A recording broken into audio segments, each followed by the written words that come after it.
Hi, this is Sarah Arrow from Saki Media and Birds on the Blog, and today I'm really excited to be talking to the award-winning screenplay writer and author, Susan Feehan. Hi, Susan. Hi, Sarah. Hi, everyone. It's really good to be here. And she's agreed that I can put her under the spotlight about how to write really well. And as bloggers and marketers and smart business people, we all need to know about writing because it impacts on so much of what we do every single day. So my first question for you, Susan, is quite simple. How did you become a writer? When did you know? And what was your journey to becoming an award-winning screenplay writer as well as an author? Right. Well, I think I've always wanted to be a writer. I can remember having sleepless nights when I was about 7, because I always wanted to write. And at that point, I didn't know how to write novels. I didn't know how to write screenplays. I mean, I was 7, for goodness sake. But what I did think of was I could be a journalist. But at 7, I realized there was going to be a big problem here because I couldn't drive. So I had this idea that I would be arriving on a bus, to cover fires or some other disasters, and I would be too late. Everybody would have gone to hospital, or their home was in some toasted ruins, and I would be too late to ask them the horrible questions that would be, how do you feel? Which is a horrible question to ask people when they're really going through the mire. But then someone said to me, "Don't worry, you're only 7. When you're older, you can learn to drive." So then I returned to a normal sleep pattern. But my mother tells me I had about a 2-week flirtation with the idea of becoming a ballerina on ice. But as long as I can remember, I have just always wanted to be a writer. And a storyteller. My cousins all tell me that when we had sleepovers, when I was at school, when we were at school, then I would be the one to tell them scary stories at night. So it's something that I just seem to have been born with, and I've always wanted to do. But the practical thing seemed to be, when you're younger, and I came from a family that always said, get yourself a sensible job. Well, becoming a novelist or becoming a screenwriter is not a sensible job in any shape or form. So becoming a journalist seemed to be the sensible option, and I just loved it. And I've never thought of being anything else other than some form of writing. I've loved editing and helping other people to write better. I've loved the screenplay writing, and it's taught me an awful lot about other forms of writing as well. Because I think it made me realize that when you're writing a screenplay, you have to put all of yourself into it. You have to have your enthusiasms, because it's not a short piece of writing. You spend months trying to write something that you can interest people to make. And when you have got them on board, they will have their own ideas. So you spend another few months trying to develop it. And as a result of that, you have to have an awful lot of enthusiasm for your story to maintain you through the long, dark nights when it all seems really hard. And I kind of realized that actually you have to put yourself into your business writing as well. Because if you're not enthusiastic about it, and if you don't come across as enthusiastic in your writing, how on earth is anyone else going to be enthusiastic about it? So far from being a very objective thing, I do think the way for things to succeed these days is for people to be themselves when they write, because we're all trying to stand out in literally a sea of words. Thanks to the internet, there are words everywhere. The only way to stand out and be noticed is to be you, and to really recognize what you're passionate about. So that's my little tirade about passion, because I feel very strongly about the need for it. Okay, so you done reasonably well at school and went to college to train to become a journalist. How did that match with your ideals, your 7-year-old self, and what you thought being a writer was? Was it exactly what you dreamed of, or did you have to re-edit the dream just a little bit to merge the two together? I think everyone who decides to become a journalist, and particularly at an early age, I mean, I did well academically. I loved school. I particularly loved all the sort of English part of it and the literature. I just really took to that. That's in my DNA. Not so much on the science and the math kind of things. Never really kind of found what purpose they would have for me. So I didn't particularly do very well. But I think when you step out into the real world, even at college, everyone's trying to get you to tune into the real world there, and you realise that it is a job. It's not just about you having a gig and everyone, you know, allowing you to do your own thing. It is about communicating with other people. So I think once you realise it isn't just about you, is when you tune in fully to the real world, and that can be quite hard for people because they do think that writing is just all about them and all about them expressing themselves. And that's fine unless you want other people to read it. And if you want other people to read it, you have to find out what they want to read. And sometimes adjust the way you say things to connect with them. You know, and that's a sort of very simple writing thing, that if you send people running to the dictionary every 10 words, they're not going to get far through your writing. So sometimes you just have to adjust the style of language so you're communicating with them, not trying to educate them with your writing. And that's a very basic thing. That's brilliant. There's a whole load of things there, particularly for bloggers and marketers online, as in it's not about them, it's about what somebody wants to read, and it doesn't matter what you want to write about. If nobody wishes to read it, then nobody's going to read it. No. And that can be something that bloggers in particular struggle with, as in they think what they're talking about is life-changing because it's been life-changing and transformative for them. However, it's not for somebody else reading it because they've not had that same experience that's led to the same situation. So it can be really tough rewriting or re-editing the dream just a little so it connects with people. But when you do that, then you build your audience and you start to be known, and it's not necessarily a brilliant writing skill but a human to human skill where you've made a connection.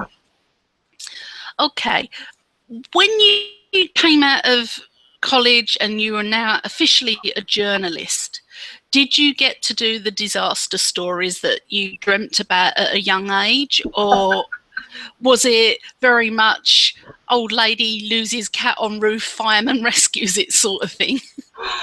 Very much not the disaster things for quite a while. And I didn't really, oddly enough, having dreamt as a child of covering major fires and horrible disasters, which makes me a really vile child, to be honest, that's your dream job. But I ended up working in business magazines. So I wrote a lot about conferences and new products and things like that when I first started out. So it was a little bit of a wake-up call that there just weren't all of these disasters that you were writing about in a DIY magazine, which was one of my first ones, and a shop fitting magazine. How can you make a shop fitting sound exciting and people want to read about that? It can be hard work, but obviously there you are writing for a niche where people are working in that. So you've already got a certain amount of captive audience, but you do have to make it interesting and exciting, and that stretches you a little bit. But a lot of it is about trying to say something useful in a few number of words, because the people are running a business usually, so they don't want to sit and just read endlessly about these things. You're not there to make it into War and Peace. You're making it into the first page of War and Peace, so a tiny snippet. But it's to do it as professionally as possible and save their time. If there isn't something they don't need to read about, then you don't use it. So it's a very practical thing. But later on in my career, while oddly enough I was involved in customer publishing, so where a company will want to provide a magazine for their staff or for their customers, and then I did cover probably 2 murders and a fire major fire. And how did you feel about that after going through, I wouldn't say dull, but perhaps difficult, where you really had to stretch your writing skills to make something interesting for business people who've not got a lot of time? You've had to condense it down to something that's fast, easy and enjoyable to read, to then having to write about something that's really emotional. Yeah. So how did you transition from? Well, the fire one is really quite straightforward because there were no deaths. It was a building fire, oddly enough, very pictorial. So there were lots of pictures to go with it, and it's very factual. So that was almost a very similar thing, but it just had the inbuilt drama to it. When you're covering a murder and funerals and things like that, it's just very, very sensitive. And you just try and stay fairly heavily in the background because you do understand that people are not concerned about you having a great story. And it just involves quite a lot of a very sensitive approach and trying to get a story, because oddly enough, people in a certain niche, we know what it's like when something like that happens with their own family. People sometimes do very much want to talk about it. They want to share their experiences and their memories of a person. But there is a point, even within our own families, where we realise that you do need to be sensitive and you do need to put the other person first rather than your needs. And it's very similar when you're doing a story like that in journalism, that you accept that you've got a job to do and that you can allow people to talk, but you can't be intrusive. There's a point where you have to remember that we're all human beings, and there is a point where the being human comes before the job. So that's really just about remembering that at the time. But I suppose it can be a learned skill that you learn, and you act upon your instincts as well, as in, you know, when it's time to pull back, and you know when it's time to listen because they've got something to say, and getting that balance quite right. Because if you overdo it just a little bit, I guess it can ruin your reputation, and you could be seen as hurting or hounding the family. And it's a very sticky line that you're trying to walk alongside and not cross over. Yes, it is. It is sticky. But again, I think it comes back to remembering that you're not there to sort of tread over people. You are there to provide an outlet for them to talk, which sometimes they do very much want to do, and just to let other people know the basics of a story, that what are these people going through, and you know, just how their lives are developing.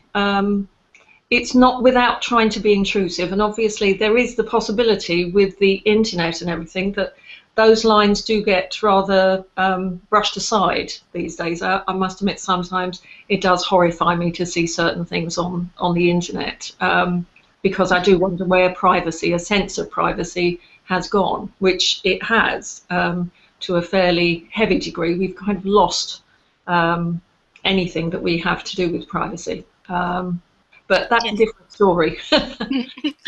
I think it'll be a couple of generations before we get it back again as well. I think you're right. I think that's very true. Okay, you mentioned Tolstoy earlier and his War and Peace. That's around 560,000 words.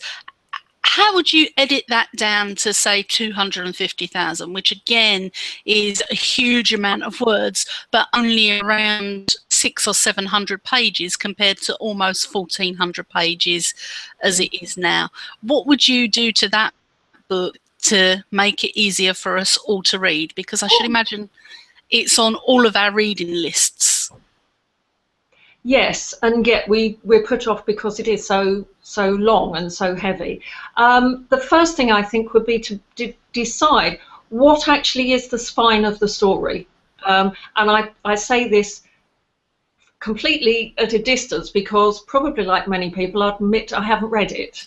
Um, so with any kind of editing thing, it's about deciding what that real spine of the story is. So in other words, what are you going to say about it? Is there anything that deviates from that main spine? And if it deviates, that's an obvious candidate to go. So with any story of the complexity of War and Peace is going to have lots of different strands of story that are about other people. And the idea is they should all make a comment that relates to the main spine. It's a little bit like the Game of Thrones series that is now coming back to our TV screens tonight. Oh gosh, yes. Trying to condense those books into, you know, a TV show is incredibly hard, and people do get, you know, sort of in a bit of a tizzy about the fact that some changes get made and so on. Well, it's a similar path if you were just to try and reduce War and Peace down. When you have that spine, it's really about trying to find ways to say the same thing in fewer words, because when that book was written, people did have lots of time and they did have a longer attention span. These days we don't. We're all generally quite time poor, and we just don't want to invest the time in reading something of that length.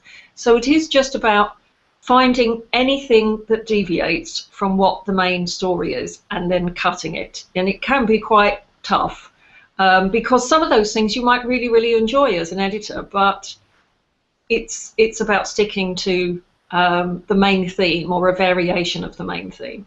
And when writers do get involved in doing something as long as that, they often don't want to let go. I know as a writer myself, sometimes I get so enthusiastic about doing a particular screenplay and I'm maybe only 10 pages from the end, and I don't really want to write those 10 pages because it means I've finished. So, you know, we can ramble on and on and on, and you know, it just means being really brutal and really ruthless. Brilliant. Well, that led me very nicely into my next question. Thank you. How do you write good dialogue? Because if you're writing a screenplay, there's going to be action around and then there's going to be conversation. And the conversation as well as the scene is going to be what hooks you in to either liking or disliking those characters. So quite a lot weighs on the conversation. Yeah. How do you write good conversation? How do you start out and how do you develop it? Well, first of all, it does actually have to feel like conversation, but without actually being conversation, because very few people speak in the way that we hear things on TV or in a film, but they appear to be the real thing.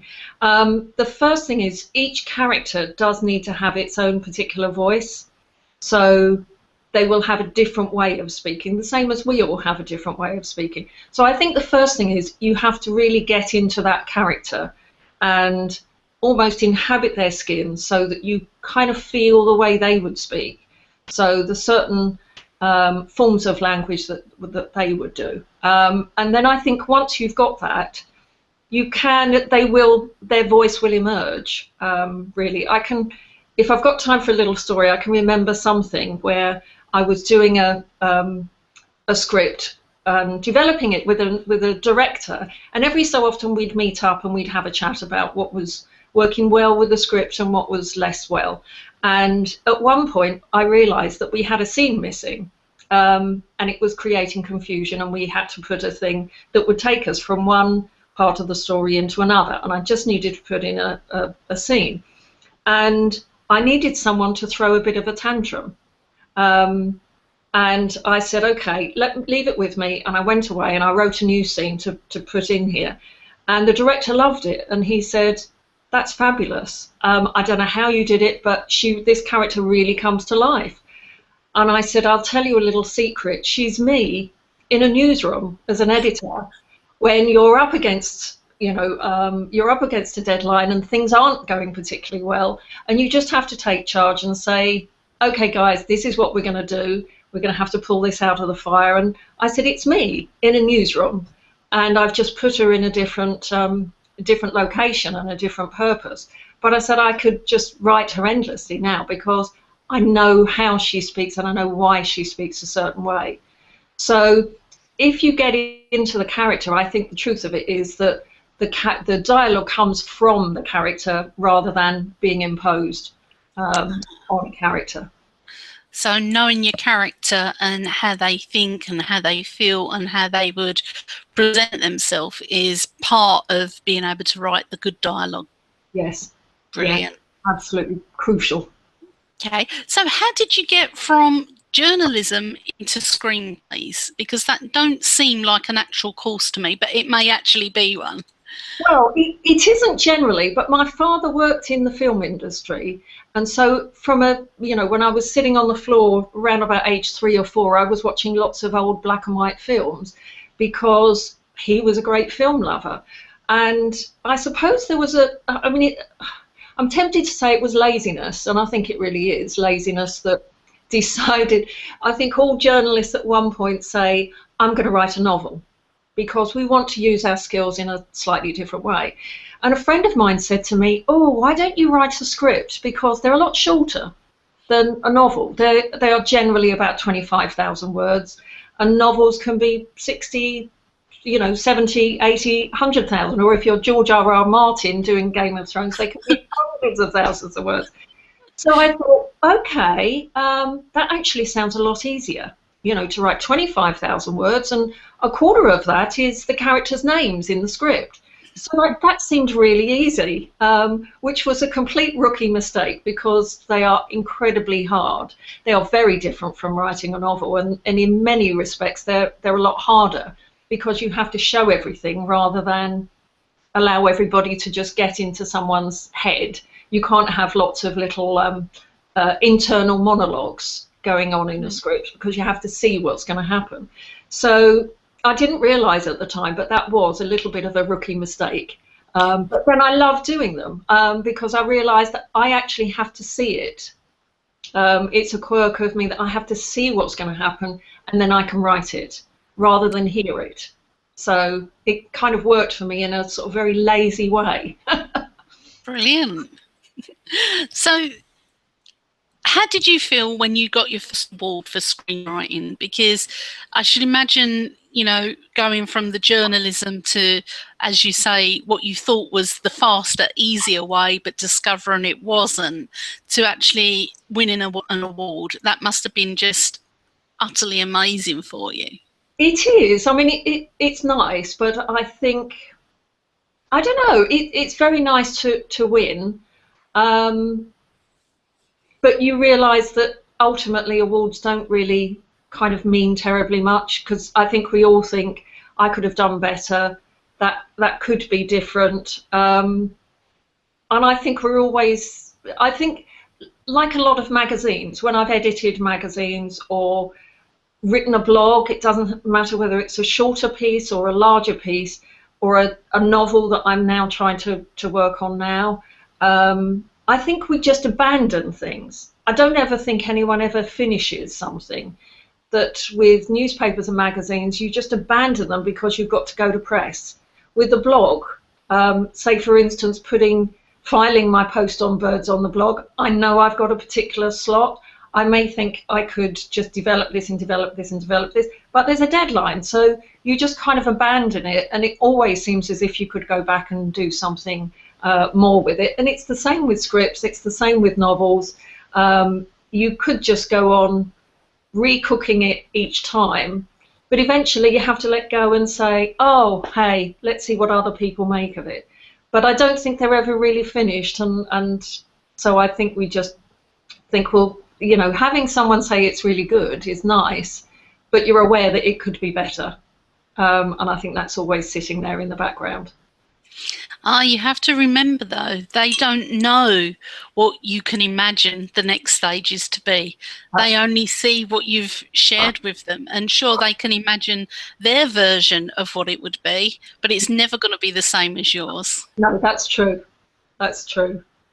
It's quite interesting because my youngest daughter, she loves Desperate Housewives on telly.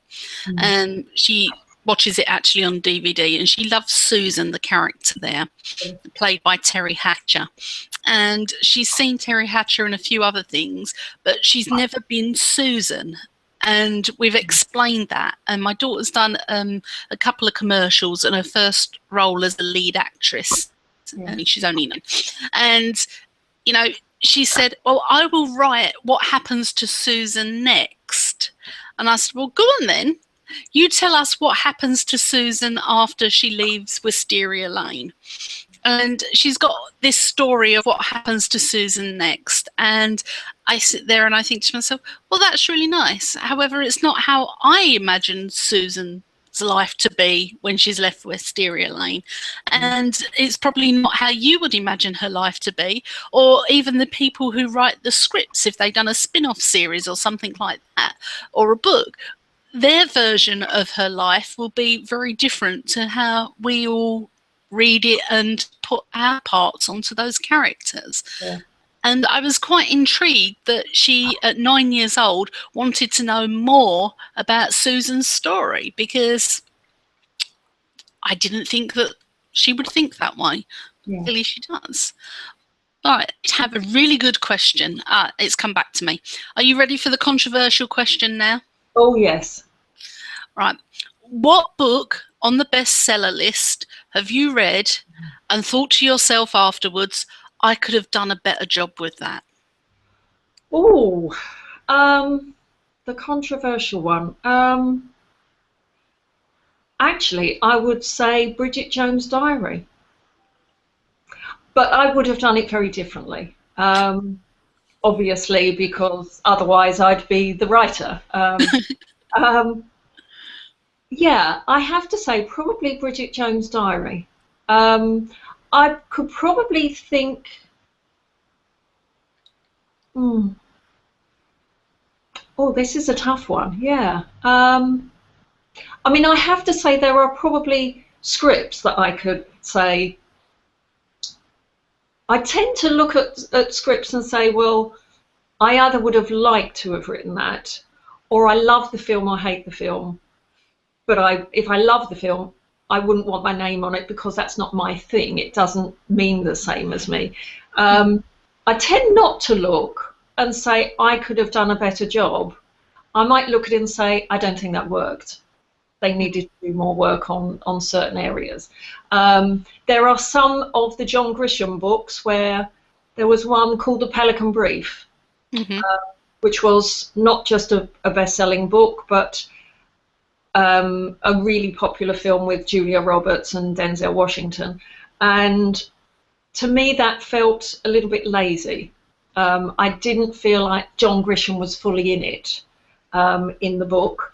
It felt as if he did it for the deadline, because he had to get a book out that year to meet his publisher's agreement. And I would have liked to have seen more of him in it. I wouldn't necessarily have wanted to write it myself, but there were parts of it which was about the sort of journalism where I know I could have done a better job because I know the area, I know the industry more. But yeah, probably Bridget Jones, because I do tend to have a yearning to do rom-coms. Those are the ideas that generally occur to me. As a scriptwriter. Your next screenplay could be a romantic comedy? I hope so, yes. They are the ones, I don't know why, but they are the ideas that tend to occur to me most. And I'm not quite sure what that says about me. But I love the old. I'm not a big fan of some of the more recent romantic comedies because they tend to be a little bit too gimmicky, and they tend to be a little bit, I think, out of tune with our modern times. 27 Dresses being one of them, and I thought, no, it's too gimmicky and it doesn't sustain the story. Whereas I tend to prefer the more sophisticated ones that we used to have, you know, things with Katharine Hepburn in, or Grace Kelly. And they always tended to be a little bit more sophisticated and playful, and I tend to prefer those ones. And people have said to me they see that in my scripts. But yeah, they are the ones I yearn to do, and to get them well, get them done well, because people tend to say it's only a rom-com, but in actual fact, one of the hardest things as two people is to sustain a relationship. Um, so, it's not an easy thing to do. Yes, it can be particularly difficult to write those conversations that people have and for them to be funny without being unrealistic. Yeah, And using 27 Dresses as an example, I've led a full varied life, and I've run pubs until I was 25, and not once did anybody ever sing anything at the bar, even remotely like Benny and the Jets. I mean, don't get me wrong, there's plenty of singing that goes on in pubs, but it is never how it is portrayed in the movies. And no, there almost always is somebody vomiting as there is some singing going on. yeah, So I know it's hard to get realistic and get the conversation flowing and the action going, but I do think sometimes Hollywood just takes it that little bit too far, because no pub singers are that good. That's why they sing in pubs. and one of the real challenges with doing a romantic comedy is that in the very name you've got romance and you've got comedy, and they are really pulling against each other, because usually romance isn't that funny. Romance is about connecting people, and comedy is generally about pulling people apart. So it's really difficult to try and marry the two together in a script. They're one of the hardest things to do. But also these days there is a tendency they become very divorced from reality, as you've said, and I like to think that I try and keep it, in the realms of reality, and try and make it more convincing. Mm. One of the ones, I wouldn't say it's not an older one like Grace Kelly, who I adore, and Katharine Hepburn, and those kind of romantic comedies. But we have the situation romantic comedies, and one of the ones that everybody raved about that I never ever understood was Penny and Vince in Just Good Friends. And I just wanted to spank him. He was utterly disrespectful, Yeah. complete and utter, I wouldn't say loser, but chancer. Yes. And there's this completely unlikely character who has fell in love with them, and they managed to spin out this entire several series about it, and watching it was incredibly painful, but people loved it. Yes. And every time I watched it I would think, what's funny about this? Yeah. Yeah. There are things that, I mean, I have to say one of the ones, and it's not exactly like that, but one of the things I couldn't really buy into was Indecent Proposal. The whole idea that Robert Redford would have to pay someone to have sex seemed to be really quite unbelievable. And I can remember sitting in the cinema watching this, and there was a point where he takes her onto a yacht, and she has this wonderful dress on, and they're standing on the on the deck of the yacht, and he says, "Don't worry, nothing is going to happen tonight that you don't want to." And I could almost hear every woman in the audience going, "Yes, yes," because they would have just done it anyway, just without the money being involved. I kind of think I couldn't buy into that whole premise that he would have needed to have paid a check for someone to have sex with him, and I just couldn't buy into it. And there are some where I think just you can't get past that. You just can't get past the underlying idea. But hey. Right, Susan, we know you've got a book out. Tell us all about your book. Oh, right. I'll wave it around because people can see what it looks like. It's about the process of writing. What I decided to do was I've done quite a lot of training of people just in business writing and general, journalists in how to write stories and people writing reports in business. And so many of them just say to me, or when I'm having a chat with somebody and I say I'm a writer, the thing they always say is, I'm really bad at grammar and spelling and punctuation. And I keep saying to them, but that's not what writing is about. It's not the fundamentals. Writing is about getting your thoughts from inside your head into a form that someone else can read. So it's a process. First of all, you have to have some great ideas. You have to have a reason why you want to get these ideas across. You have to know who it's for. You have to have a plan for how you're going to put it together. And once you've got that far, you can then talk about the language. And the language part is very important, how you say something to people. Can you express it in a form that's easy to understand? It's all very important, but there is a process to go through. And I found that a lot of people would be obsessing about their language skills before they'd even done any research. They didn't have something to say, but they were already trying to edit it, or they were putting a structure together and they didn't even know why they were doing it, why they had something to write. So what I decided to do was to split everything up and to do something where people could go from A to Z. So let's start with what your purpose is, then move on to who you want to connect with, then move on to what you need to find out, because often people do start writing when they don't know enough. They need to find an awful lot out, and I cover in my book why they need to do that. But you need to leave an awful lot out of writing for it to have a sense of gravitas. So I've put something together that takes us through all of these different steps of the process so that we can single task on them rather than trying to do everything and do it badly. But also I wanted to point out to people that how they write is who they are. So if you are clear-headed about what you want to say, that will come through in your writing. Despite the grammar, despite the punctuation, that will come through. So if you are muddled, that comes through as well. If you are confident, everybody can tell it in your writing. If you are insecure in some way, that comes through loud and clear. And I often do a little exercise with people that you can take three paragraphs, and that's quite a lot, but you don't need any more than 3 paragraphs of what someone has written. Give it to other people and say, I want 3 adjectives, 3 words that describes this person as a writer. And they're invariably right on the money. And we make these judgments every day with whatever we read. We decide, probably subconsciously, what those people are like.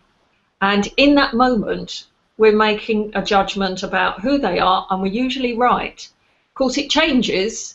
The way we come across changes depending on the mood and how we feel about what we're writing about. Sometimes we're very confident because it's in our comfort zone. When it's outside our comfort zone, sometimes we feel a bit insecure.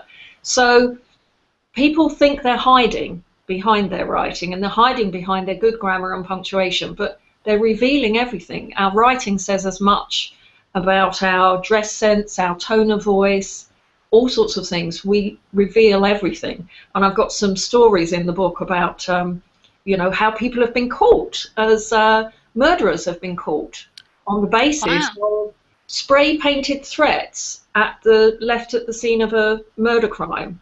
Or they've been captured because of the writing style of texts that was supposed to be from someone who they'd already killed. There are all sorts of things. J.K. Rowling was discovered to have written a book under the pseudonym of Robert Galbraith because of the writing style. There are all sorts of ways in which our writing style identifies us strongly as people, and people can see who we are. So that's the idea. As one of the things I've got in the book is, you are what you write, so who are you? And a lot of people don't understand. They don't really know who they are when they're writing. So it's a little bit of the fundamentals. The book is really fundamentally about the process, but also about the discovery, because writing is not just a sharing process, it's a discovering and sharing process. So I've tried to take a much more holistic view of writing rather than just stick to, the fundamental craft skills of choice of words and how you say things, because there are lots of books out there about that, but very few that tackle writing as a process. And I discovered this when I started to do some research about what kind of book I wanted to write. So I discovered that so many just concentrate on these fundamental language skills instead of all of the other things.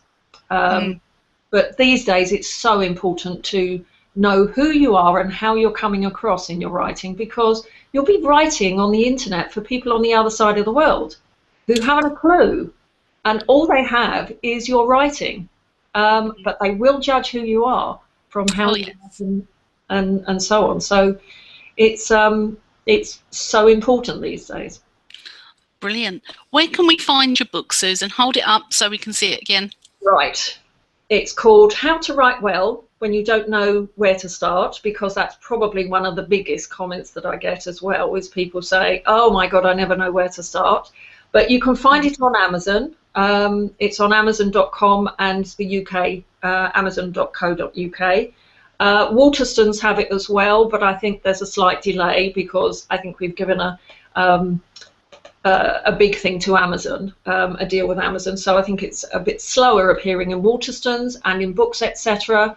But there's a hard copy version, this paperback from Amazon, but there's also a Kindle version, because I know that's how people often like to read these days. But it's not very thick. It's a quick and easy read, but it is packed with lots of goodies. So it's been very tightly edited. So that's my mission, is to get everybody. I wanted basically to get people to lose their hang-ups about writing, because we generally have so many of them, and often they're a legacy of how we were treated at school. And it's about really getting people to lose that hang-up and have fun with it. That's brilliant. So available on Amazon and soon in all good bookshops.